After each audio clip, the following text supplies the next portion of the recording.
Hello guys, இன்றைக்கி நாங்கள் என்ன பார்க்க போகிறோன்னா சிம்பிளாக ஒரு ரிக்கர்சிவ் ஃபங்க்ஷன் எப்படி எழுதுன்னு தான் பார்க்க போகிறோம். இந்த ப்ரோக்ராமில் ரிக்கர்ஷன் ஒன்னு ஒரு கிளாஸும் சம்முன்னு ஒரு மெத்தடும் க்ரியேட் பண்ணியிருக்கேன். இந்த சம் மெத்தடில் இண்டுக்கேன்னு ஒரு பேராமீட்டர் பாஸ் பண்ணியிருக்கேன். நாங்கள் ரிக்கர்சிவ் ஃபங்க்ஷன் எழுதும்போது கண்டிப்பாக பேராமீட்டரில் யாவது பாஸ் பண்ணி ஆகணும். நான் இந்த ப்ரோக்ராமில் இண்டுக்கேன்னு பேராமீட்டர் பாஸ் பண்ண மாதிரி நீங்கள் இஃப் கண்டிஷனில் பார்த்தீங்கன்னா சம் கேன்னு ஒன்று போட்டிருப்பேன், சம் கே -1ன்னு. இது மெத்தடுக்கும் இதுக்கும் சேமாக தான் இருக்குது. இதுதான் ரிக்கர்ஷன். மெத்தட் நேமும் ஃபங்க்ஷன் நேமும் சேமாக இருந்தால் அது ரிக்கர்ஷன். இப்போ நான் இது ரன் பண்ணுறேன். நமக்கு 55 அவுட்புட் கிடச்சிருக்கு. உங்களுக்கு இன்னும் டீப்பாக புரியக்கு இன்னொரு எக்ஸாம்பிள் பார்க்கலாம். நீங்கள் ஒரு மெத்தட் எழுத முன்னாடி ஸ்டாட்டிக்னு தான் ஆரம்பிக்கணும். எல்லா ரிக்கர்ஷன் ஃபங்க்ஷன்லேயும் ஒரு மெத்தட் எழுத முன்னாடி ஸ்டாட்டிக்னு ஆரம்பித்து தான் எழுதணும். நான் இதில் ஆரம்பித்த மாதிரி இப்போ நான் இதில் ஒரு இஃப் கண்டிஷன் போட்டிருப்பேன்.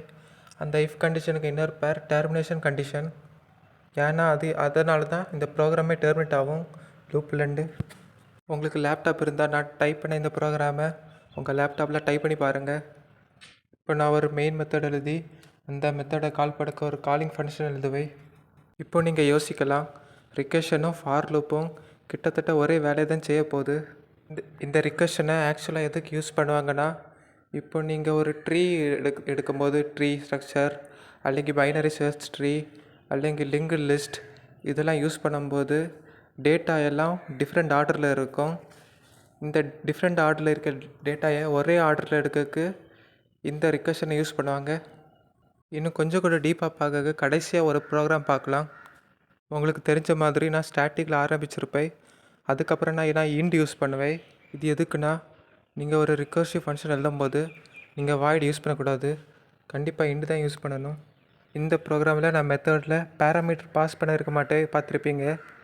இதனால் என்ன ஆகும்னா, அவுட்புட்டில் அது பாட்டுக்கு ரன் ஆகிட்டே இருக்கும் எண்ட்லெஸ்ஸாக. கடைசியில் எரர் வந்துடும். இந்த ரிக்கர்ஷனில் இன்னொரு கீவேர்டு உண்டு. அந்த கீவேர்டு என்னென்னா பேஸ் கிளாஸ். பேஸ் கிளாஸ்னால் என்னென்னா, இப்போ ரிக்கர்ஷன் லூப் ஆகிட்டே இருக்கும். ஒரு கண்டிஷன் வந்தோடனே அதுவே ஸ்டாப் ஆகிடும். அது எந்த கண்டிஷனால் ஸ்டாப் ஆச்சோ அந்த கண்டிஷன் பேர் தான் பேஸ் கிளாஸ்.